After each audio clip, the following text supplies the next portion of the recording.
Saat ini sedang berlangsung sebuah pameran di sebuah aula atau di kelas. Murid-murid tampak sibuk menjelaskan objek yang mereka pamerkan. Beberapa tampak mencicipi makanan atau melakukan kegiatan yang didemonstrasikan murid di kelas. Pengunjung berkeliling melihat-lihat atau terlibat kegiatan. Tidak hanya murid, tapi juga orang tua dan guru di satuan pendidikan tersebut. Salam dan bahagia, Ibu dan Bapak Guru. Senang sekali dapat berjumpa dengan Ibu dan Bapak pada modul pelaksanaan proyek. Semoga masih dengan semangat yang sama untuk belajar dan bertumbuh. Kita baru saja menyaksikan sebuah video kegiatan. Kegiatan yang cukup sibuk tampaknya ya. Apakah Ibu dan Bapak biasa melihat kegiatan yang terdapat di video? Bisakah Ibu dan Bapak menebak apa yang dilakukan para murid dan guru dalam video tersebut? Ibu dan Bapak yang baik, para murid dan guru dalam video tadi sedang menyelenggarakan perayaan hasil belajar proyek. Mereka merayakan hasil belajar dengan cara melakukan pameran, demonstrasi, hingga unjuk kebolehan. Sesuai namanya, perayaan hasil belajar dilakukan pada akhir kegiatan belajar proyek dan dilakukan bersama oleh seluruh anggota satuan pendidikan. Apa tujuan dan bagaimana caranya merancang perayaan hasil belajar proyek yang bermakna? Kita akan mempelajari hal-hal tersebut dalam materi kali ini, perayaan hasil belajar proyek. Mari kita mulai.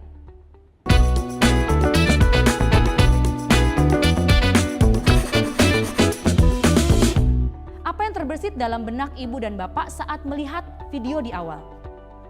Apakah terlintas kata-kata meriah, ramai, menyenangkan, menarik? Kegiatan belajar proyek adalah sesuatu yang kompleks dan memberikan pengalaman yang bermakna bagi para murid. Pelaksanaan proyek yang sungguh-sungguh hendaknya diakhiri pula dengan sebuah penutup yang bermakna. Seperti yang Ibu dan Bapak saksikan, kegiatan perayaan hasil belajar adalah ajang para murid menampilkan proses atau produk hasil belajar mereka dalam sebuah acara yang melibatkan berbagai pihak sebagai partisipan. Jadi, tidak hanya murid dan guru saja, perayaan hasil belajar melibatkan orang tua, anggota keluarga murid, guru, staf satuan pendidikan, hingga masyarakat umum atau komunitas tertentu. Demikian pula yang kita saksikan saat ini. Ada sesama murid, guru, hingga orang tua dan anggota keluarga yang turut meramaikan acara. Perayaan ini adalah salah satu cara satuan pendidikan membangun komunitas pembelajar yang senantiasa tumbuh dan berkembang. Pada contoh yang kita saksikan, tampak bahwa kelas memilih bentuk festival untuk merayakan hasil belajar mereka. Tetapi ada banyak cara untuk merayakan akhir sebuah proyek. Berikut adalah pilihan alternatifnya. 1. Presentasi dan diskusi kelompok. Kelas dapat melakukan sesi presentasi yang mengundang tamu sesama murid atau orang tua murid. Setelah itu dilakukan dengan diskusi atau acara bincang-bincang santai. 2.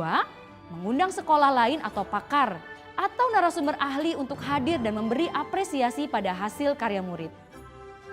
3. Rembuk kelas. Guru dapat memberikan apresiasi kepada seluruh murid dan mengajak murid membuat daftar hal-hal yang mereka banggakan.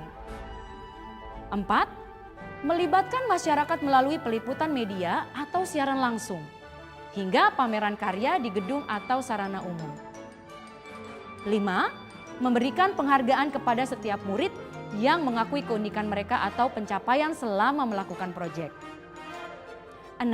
Membuat rekaman atau arsip atau berupa scrapbook atau poster berisi rencana proyek.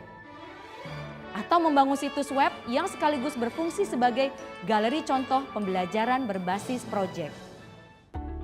Apapun pilihan cara Ibu dan Bapak guru untuk merayakan hasil belajar murid, perlu diperhatikan bahwa ada beberapa prinsip yang harus kita perhatikan agar perayaan hasil belajar dapat bermakna bagi murid.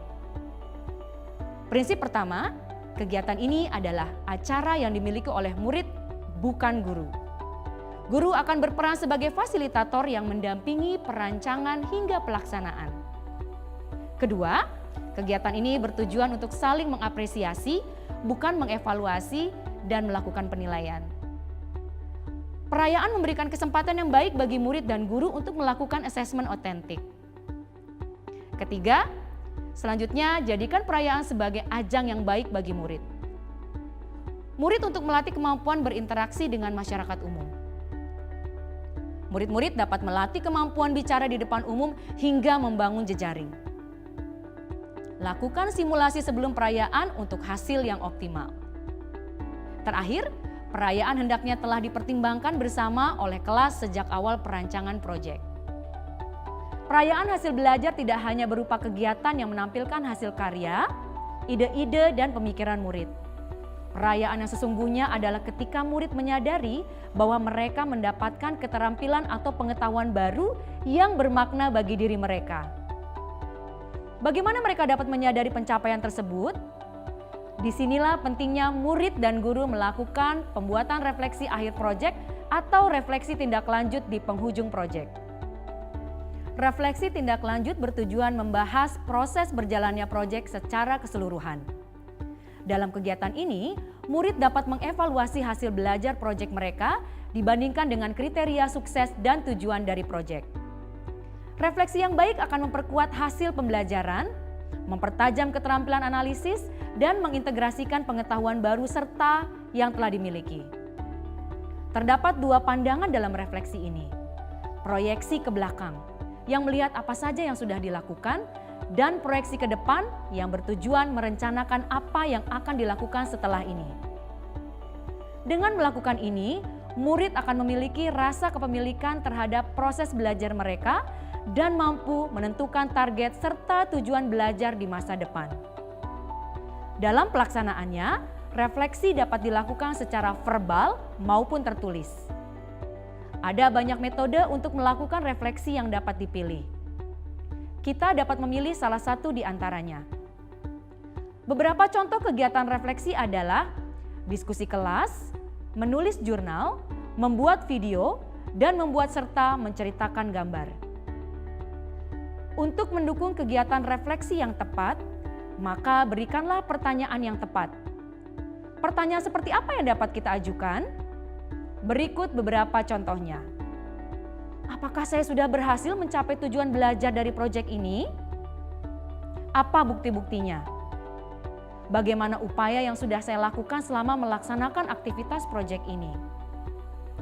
Apa saja tantangan yang saya alami? Apa yang biasanya saya lakukan untuk menghadapinya? Apa yang akan saya lakukan berbeda agar bisa lebih optimal mengikuti kegiatan proyek selanjutnya? Bantuan seperti apa yang saya harapkan dari guru dalam proyek selanjutnya? Ibu dan Bapak yang berbahagia, demikian pembahasan mengenai perayaan hasil belajar. Kini, Ibu dan Bapak mungkin sudah tidak sabar untuk merancang perayaan hasil belajar bersama murid di kelas. Apakah ada ide-ide perayaan yang mungkin menarik dan akan dipilih murid-murid di kelas? Wah, tampaknya diskusi kelas akan berjalan seru nih. Selamat berembuk dan merancang perayaan yang seru dan bermakna. Salam dan bahagia selalu.